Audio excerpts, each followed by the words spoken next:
20 minute में 20 खबरों में आप सभी दर्शकों का स्वागत है। आपके साथ मैं हूं आसिफ खान। हम अगले 20 मिनट में आपको देश दुनिया की 20 ऐसी खबरें बताने वाले हैं जो इस वक्त न केवल सुर्खियों में है बल्कि दिलचस्प और अहम भी है। तो शुरू करते हैं 20 मिनट में 20 खबरों का सिलसिला। सबसे पहले देखते हैं राजस्थान की कौन कौन सी खबरें इस वक्त अहम है। एक तरफ कोरोना के आंकड़ों में लगातार इजाफा हो रहा है, वहीं दूसरी ओर लापरवाही की तस्वीरें भी लगातार सामने आ रही हैं। सीकर में कोरोना वायरस का संक्रमण लगातार बढ़ रहा है, लेकिन लोग हैं कि सरकारी गाइडलाइन को मानने के लिए तैयार नहीं हैं। सब्जी मंडी में तो रोज ही सोशल डिस्टेंसिंग की धज्जियां उड़ती नजर आती हैं। कोरोना वायरस का संक्रमण जिस तरह से सीकर जिले में बढ़ रहा है, लगातार मौतें हो रही हैं, लेकिन उसके बाद भी जनता है वो ये इन चीज़ों को जो सरकार की गाइडलाइन है उनको मानने के लिए तैयार नहीं है। हम खड़े हैं सीकर की सब्जी मंडी में, कृषि मंडी में। ये सब्जी मंडी है जहाँ पर आप देख सकते हैं कि सब्जी की दुकानों पर जिस तरह की भीड़ है उससे ये साफ है कि जो सरकार की गाइडलाइन, हर दिन जो नई गाइडलाइन आ रही है उनका इन लोगों को कोई मतलब नहीं है। लगातार जो भीड़ है वो उसी तरह से कर रहे हैं, जबकि सब्जी की दुकानें रोज खुल रही हैं और सरकार ने ये तय किया है कि आगे भी लॉकडाउन के दौरान भी सब्जी की दुकानें खुली रहेंगी। लेकिन उसके बाद भी किस वजह से ये भीड़ हो रही है ये कोई बताने वाला नहीं है। लोग अभी भी प्रशासन ने ये तय कर रखा है कि जो सब्जी के जो ठेले वाले हैं वो जगह जगह घर घर जाकर होम डिलीवरी करेंगे। कोरोना काल में झालावाड़ पुलिस ने आत्म अनुशासन का उदाहरण पेश कर लोगों का विश्वास जीतने का काम किया है।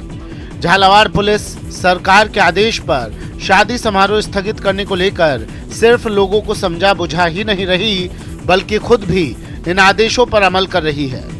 जी हाँ, पुलिस के अधिकारी अपने परिवार की खुशियों से ज्यादा अपने फर्ज को तरजीह दे रहे हैं। जिले में कई पुलिस अधिकारियों ने अपने परिवार के शादी समारोह स्थगित कर दिए हैं। साथ ही लोगों से समझाइश कर करीब 51 शादी समारोह भी स्थगित करवाए हैं। एसपी डॉक्टर किरण सिद्धू ने बताया कि कोरोना संक्रमण फैलने में शादी समारोह बड़े कारण बन रहे हैं। ऐसे में कई पुलिस वाले अपने लाडले लाडलियों की शादी स्थगित कर रहे हैं। पुलिस लोगों को भी लगातार शादी स्थगित करने के लिए समझाइश कर रही है। एग्जाम्पल के तौर पे आगे हमारे एसएचओ कोतवाली की बेटी की शादी थी, उसने पोस्टपोन कर दी है, और एसएचओ मिश्रोली के बेटे की शादी थी, उसने भी आगे कर दी, और सेकंड इंचार्ज अकलेरा के खुद के बेटे की शादी थी, तो वो भी अब शादी का जो एक पूरा प्रोग्राम था वो भी नहीं कर रहा है। और इवन हम अपने जवानों को भी मोटिवेट कर रहे हैं कि आप इस प्रोग्राम को पोस्टपोन करें। और जोधपुर में कोरोना की सुनामी ने अस्पतालों और जिला प्रशासन के सामने ऐसा संकट खड़ा कर दिया है कि प्राण वायु ऑक्सीजन की व्यवस्था आखिर करें तो कहां से करें। ऑक्सीजन की आपूर्ति सुनिश्चित करने में संसाधनों की कमी भी भारी पड़ रही है। लेकिन महात्मा गांधी अस्पताल में तैनात एक नर्सिंग कर्मी ने अपने इंजीनियर बेटे के साथ मिलकर ऐसा जुगाड़ किया है कि एक सिलेंडर से 5 मरीजों को एक साथ ऑक्सीजन सप्लाई की जा रही है। अस्पताल में तैनात नर्स देवाराम गहलोत ने अपने बेटे इंजीनियर अमरचंद के साथ मिलकर एक ऑक्सीजन सिलेंडर के आगे 5 नोजल का पाइपलाइन तैयार किया, जिससे एक साथ 5 मरीजों को ऑक्सीजन दी जा रही है। इस भारी ऑक्सीजन की दिक्कत के सामने हमें मतलब ऐसा महसूस हुआ कि एक सिलेंडर से एक से ज़्यादा पेशेंटों को ऑक्सीजन दी जाए और किसी की जान बचाई जाए। तो उस हिसाब से हमारे दिमाग में आया और एक रेगुलेटर से 5 को हमने ऑक्सीजन प्रोवाइड कराई, जिससे कई जो लोगों की जानें बची और बच रही है। कोरोना की दूसरी लहर ने कोटा में कोहराम मचा रखा है। अस्पतालों में लोग बेड और ऑक्सीजन के लिए परेशान हो रहे हैं। इस बीच कोविड केयर सेंटर में तनाव कम करने के लिए कई जतन किए जा रहे हैं। कोटा यूनिवर्सिटी के कोविड केयर सेंटर से भी सुखद तस्वीरें आई हैं, जिसमें कोविड केयर सेंटर में लोग आरती गा रहे हैं। सेंटर के कर्मचारी, सफाई कर्मी भी मरीजों के साथ भक्ति की सरिता में सराबोर नजर आ रहे हैं। सेंटर में ओम जय जगदीश हरे गाकर लोग संक्रमण से मुक्ति की प्रार्थना कर रहे हैं।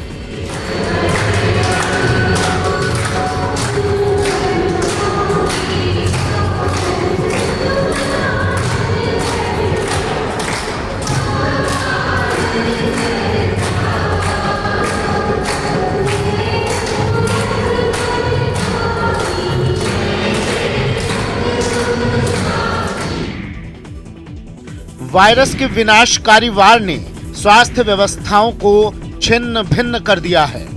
मरीजों की बढ़ती तादाद के बाद अस्पताल दम तोड़ते नजर आ रहे हैं। ना बेड, ना ऑक्सीजन, लेकिन युवाओं का जज्बा कोरोना के संकट काल में लोगों के लिए संजीवनी का काम कर रहा है।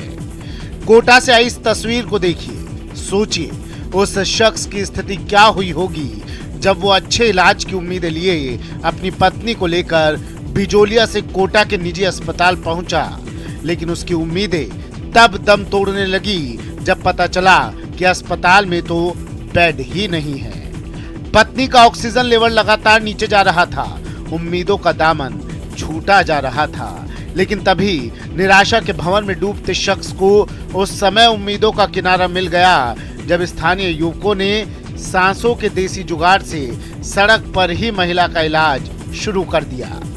युवकों ने ऑक्सीजन सिलेंडर की व्यवस्था की, लेकिन रेगुलेटर नहीं था। ऐसे में जुगाड़ से रेगुलेटर बनाकर महिला की उखड़ती सांसों को संजीवनी दी। सड़क पर घंटों इलाज के बाद आखिरकार एक निजी अस्पताल में बेड मिला और महिला को भर्ती करवाया गया। फिलहाल महिला का इलाज जारी है, लेकिन सलाम तो उन युवाओं के हौसले और सेवा भाव को है जो ऐसे लोगों की सांसों के रक्षक बने हुए हैं।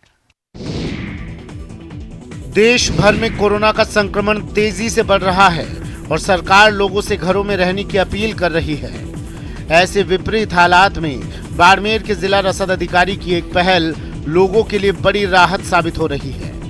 दरअसल जिला रसद अधिकारी अश्विनी गुर्जर ने आवश्यक किराना सामान की सूची फोन पर उपलब्ध करवाने पर बिल सहित सामान घर तक पहुंचाने की पहल की है।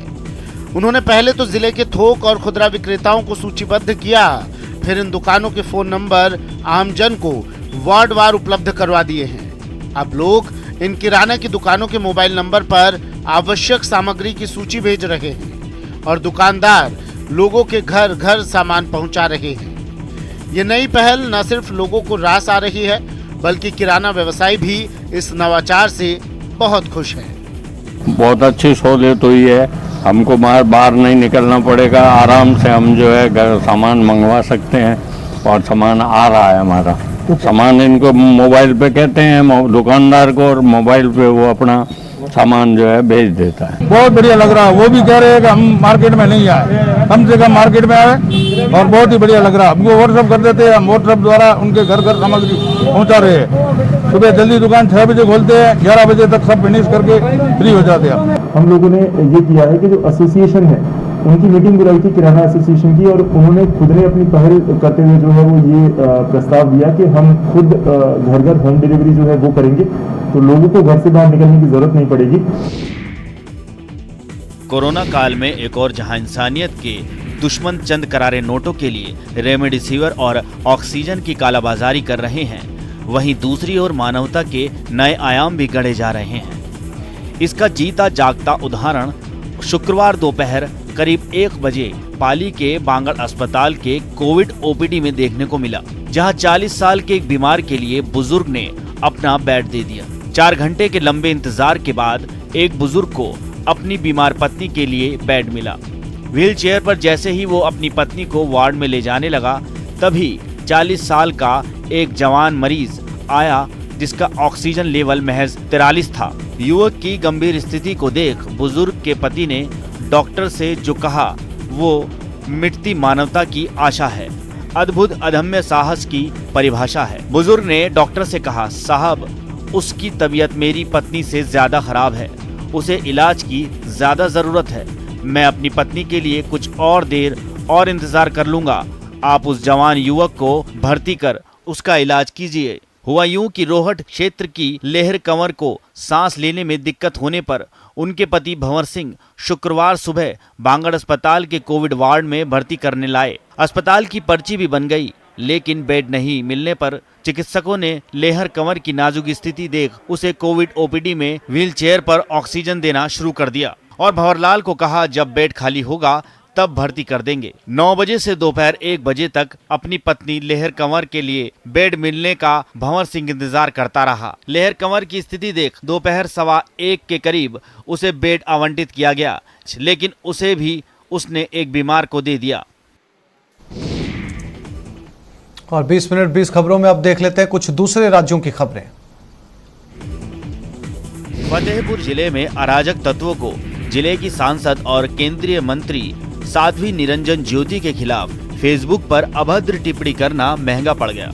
आपको बता दें कि त्रिस्तरीय पंचायत चुनाव के आए परिणाम को लेकर अराजक तत्वों ने फेसबुक पर केंद्रीय मंत्री साध्वी निरंजन ज्योति के खिलाफ बेहद अभद्र टिप्पणी की थी, जिसके बाद बीजेपी नेता विक्रम भदौरिया ने इस बात की जानकारी जिले के सांसद और केंद्रीय मंत्री से करते हुए अभद्र टिप्पणी करने वाले 2 युवकों के खिलाफ थाने में लिखित तहरीर दी, जिसके बाद हरकत में आई पुलिस ने इस मामले में तत्काल मुकदमा दर्ज करते हुए दोनों आरोपियों को गिरफ्तार कर लिया है। दोनों पकड़े गए आरोपी दिव्यांश राजपूत और बालेंद्र कुमार कल्याणपुर थाना क्षेत्र के रहने वाले हैं।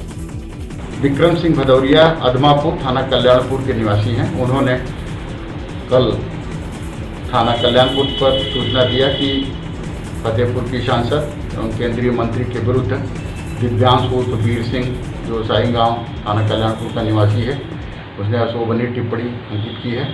थाना कल्याणपुर के पुलिस के द्वारा तत्काल संबंधित धाराओं में मुकदमा पंजीकृत करके आरोपी को गिरफ्तार कर लिया गया है, जिसकी कार्रवाई की जा रही है। ये कतार उम्मीदों की है, उम्मीद कोरोना को हराने की, जिंदगी बचाने की। तस्वीरें यूपी के नोएडा की हैं। सेक्टर 30 के जिला अस्पताल में लोग कोरोना के टीके के लिए पहुंच रहे हैं, लेकिन उन्हें अपनी बारी के लिए अंतहीन इंतजार करना पड़ता है और आखिरकार खाली हाथ लौटना पड़ता है। गौरतलब है कि कोरोना की दूसरी लहर के बाद वैक्सीनेशन के लिए लोगों की भारी भीड़ उमड़ रही है। लोग रजिस्ट्रेशन करवाने के बाद अस्पताल पहुंच रहे हैं, लेकिन वैक्सीन लगवाने के लिए उन्हें घंटों इंतजार करना पड़ रहा है और लंबी प्रतीक्षा कराने के बाद लोगों को वैक्सीन खत्म होने की बात कहकर वापस भेज दिया जा रहा है। वैक्सीन लगवाने आए लोगों का कहना है कि वो लोग सुबह से ही वैक्सीन लगवाने के लिए लाइन में खड़े हैं, लेकिन अभी तक उनका नंबर नहीं आया है और जब नंबर आया तब अस्पताल ने उन्हें ये कहकर वापस कर दिया कि अस्पताल में वैक्सीन खत्म हो गई। आपको बता दें कि देश भर में 1 मई से वैक्सीनेशन का तीसरा चरण चालू है, जिसमें 18 साल से ज्यादा के लोग वैक्सीनेशन करवा सकते हैं। भारी संख्या में वैक्सीन सेंटरों पर पहुंच रहे लोगों को वैक्सीन की किल्लत परेशान कर रही है। किस लिए आई थी? मैं आई थी अपना दूसरा डोज लगवाने के लिए। हाँ। और यहाँ पर्ची भी दे दिया और 2 घंटे से 2 घंटे से और अब मना कर लास्ट में भी मना कर रहे हैं कि अब नहीं लगेगी। फर्स्ट वाले को लगने दो, कह रहे हैं फर्स्ट वाले को लगाएंगे, अब सेकंड डोज नहीं लगाएंगे। आने के लिए तो आपकी क्या बात हुई? डॉक्टरों ने क्या कहा? डॉक्टरों से तो बात नहीं हुई, बाहर के स्टाफ में बात हुआ, तो वो बता रहे थे अभी तो वैक्सीन खत्म हो गया, कल सुबह दोबारा आएंगे तो कल सुबह लग जाएगा। कहाँ से आए थे आप? नोएडा से आए, सेक्टर 50 कैसे मार कैसे आ मार कैसे आ मार यही मारेगा। अच्छा तू मार, अब तू मार खींच के और खींच के। कोरोना के बढ़ते संक्रमण को देखते हुए सरकार ने समूचे बिहार में लॉकडाउन लगा दिया है। लॉकडाउन का मतलब है आप अपने घरों में रहें और बेहद जरूरी काम होने पर ही घर से बाहर निकलें। लेकिन हैरानी की बात है कि पटना में कई लोग लॉकडाउन का मतलब समझकर भी घरों से बाहर निकल रहे हैं। ये ऐसे लोग हैं जो लॉकडाउन में रात में भी नियम और कानून की धज्जियां उड़ाते हुए सड़क पर निकल रहे हैं, लेकिन पटना पुलिस इनसे अपने तरीके से निपट रही है।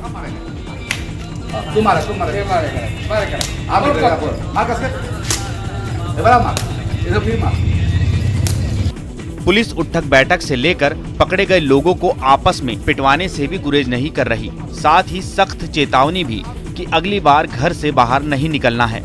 शुक्रवार की रात पटना के कई इलाकों में पुलिस ने ऐसे लोगों को सार्वजनिक रूप से दंडित किया। कोरोना महामारी के चलते बिहार में बिगड़ रहे हालात को संभालने के लिए सेना आगे आई है।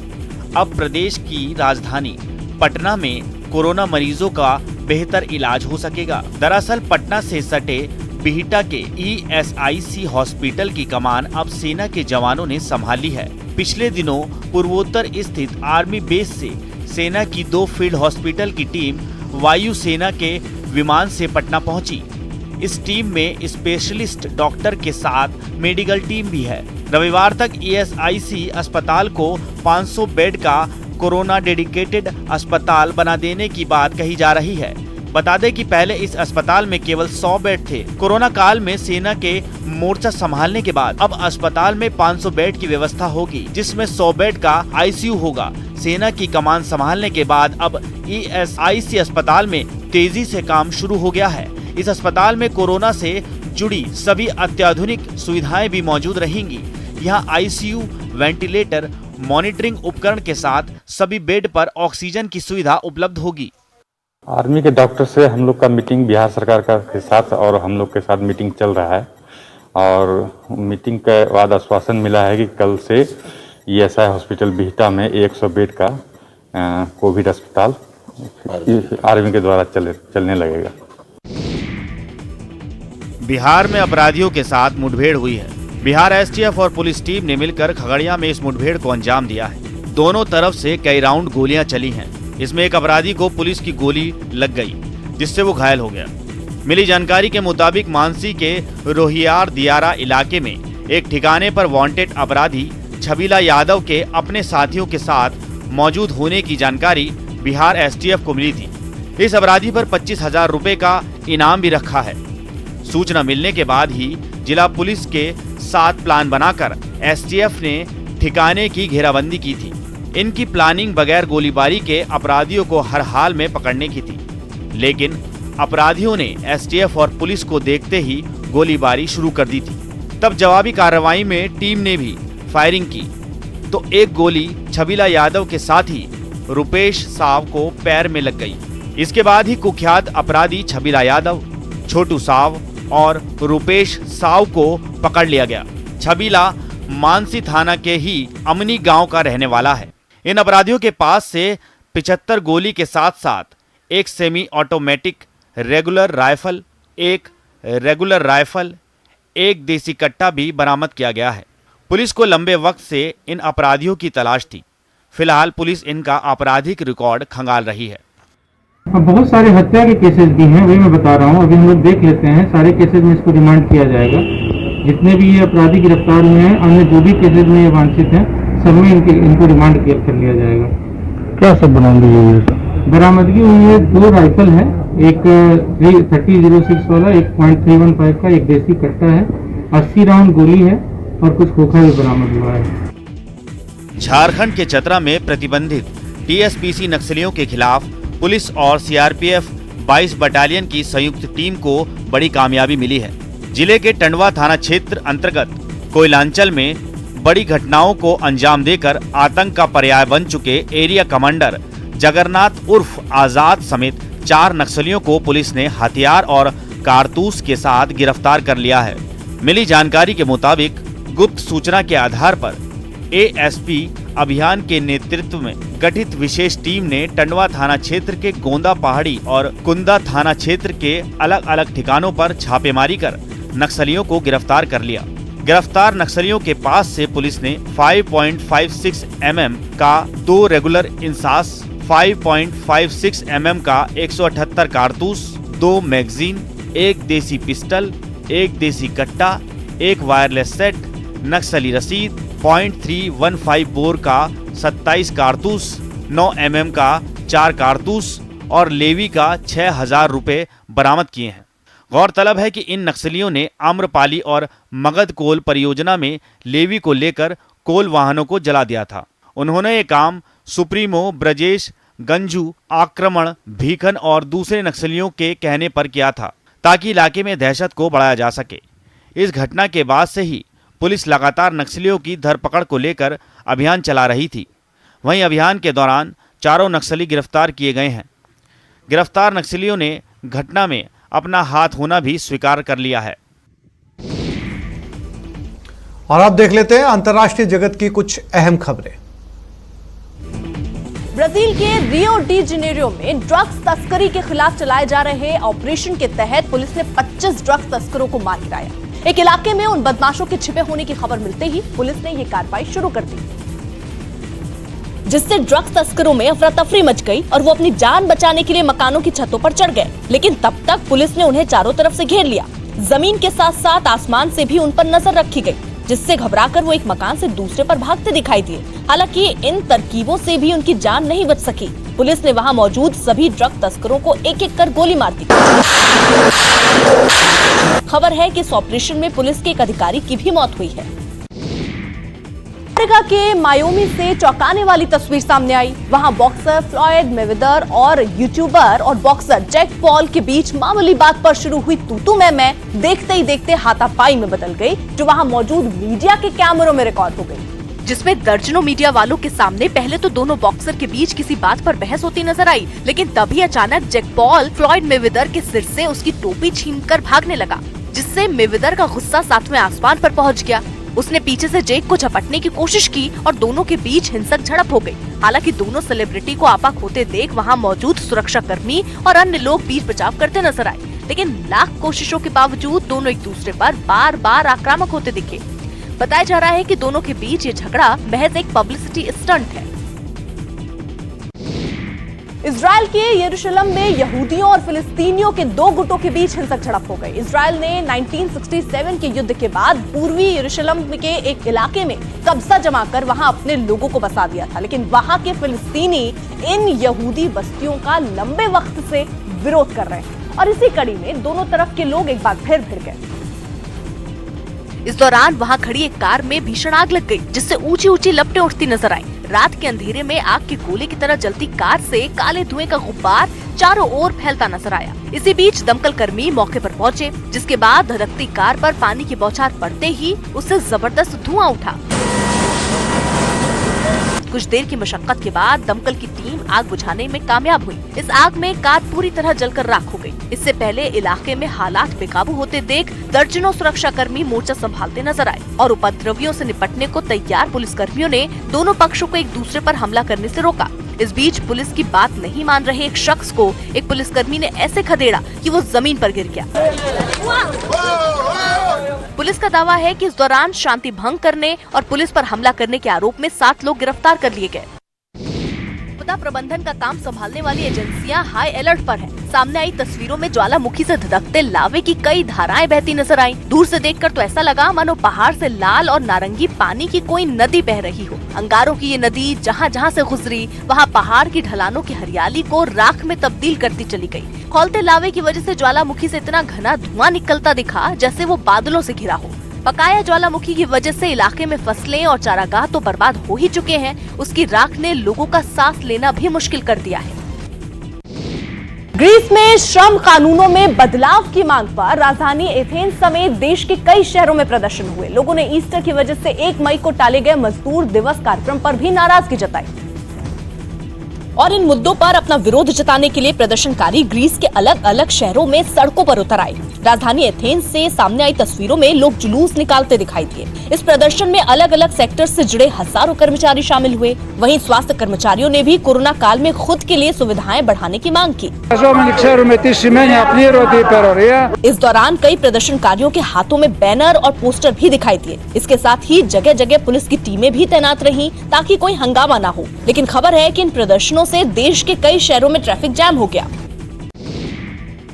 म्यांमार में 3 महीने से ज्यादा वक्त से जनतंत्र के लिए जान दांव पर लगाकर बैठी जनता ने अब वहां शिक्षा व्यवस्था के खिलाफ मोर्चा खोल दिया। म्यांमार में कोरोना की वजह से काफी वक्त से बंद पड़े स्कूल अब खुलने वाले हैं। ऐसे में तख्ता पलट का विरोध कर रहे लोगों ने स्कूलों का बहिष्कार कर दिया ताकि वहां सेना ये दावा न ठोक पाए कि म्यांमार में शांति बहाल होने लगी है। लोगों ने ये आरोप भी लगाया कि म्यांमार का एजुकेशन सिस्टम बिल्कुल सड़ चुका है। इसलिए डवई शहर में प्रदर्शनकारियों ने किताबों पर ही अपनी भड़ास निकाली। उन्होंने पहले तो किताबों के पन्ने फाड़े और फिर उन्हें आग लगा दी। किताबें जलाने के बाद उन्होंने जोर जोर से नारेबाजी करते हुए शहर के अलग अलग इलाकों में भी मार्च निकाला।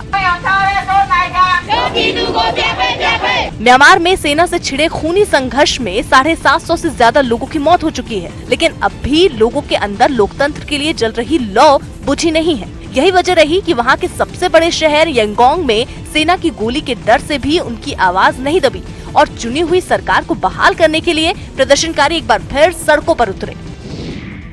इंडोनेशिया के सुमात्रा से डरा देने वाली एक तस्वीर सामने आई, जहां सिनाबुंग ज्वालामुखी के फटने से हड़कंप मच गया। इस ज्वालामुखी में पिछले 1 हफ्ते में हलचल बढ़ गई थी, जिससे आसपास के लोगों को पहले ही अलर्ट पर रख दिया गया था।